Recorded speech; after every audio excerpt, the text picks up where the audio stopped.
musabık doğruda futbol musabıkta anca önce tiplileş buludu normal. Lekin pek aşırı ötmeyin.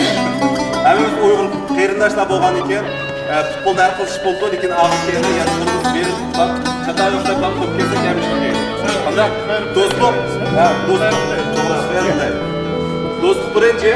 Versen şu dostluk boğan iken kalan geldiğim işi ben uzatmayı oldu. Şu an oyun nasıl yapayım? Hatta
Görüvetkan kırındaşlarga assalamu alaykum.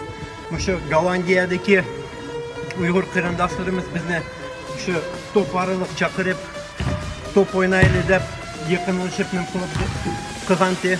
Şunda yaxşı ötse, yaxşı top oynadık. Gollandiyadaki cemaatga çoğun rahmet. Şu degenim rahmet. Hammalarga. Ya bu faaliyetimi bilgi bilen burun oynap kelayotgan 2000 eng muhimi 2011 musobaqasini birga o'tkazgan. Bu dunyodan hech qanday yer bo'lib boqmadi bu bir. Ikkinchi yana bu munosabat do'stlik munosabati uzilib ketmasin deb shuni chaqirgan maqsad ham do'st qarindoshlik yaxshi bo'lsin deb ham futbol orqali qator ko'rish turida chaqirgan. Bu nechinoy tunji qilib qoldi. Xudoyim kunini yana davomli qildi. Tamam. Rahmat. Sizlarga rahmat. Görüvetkanlarga rahmet gap turinglar. Bugün kattagan müşteriki Gollandiyadagi cho'ng bütün qarindoshlarga bilgiga ko'rib kattagan bütün qarindoshlar chin ko'ngildan komandamiz vakolatidan rahmatimizni aytamiz. Rahmet.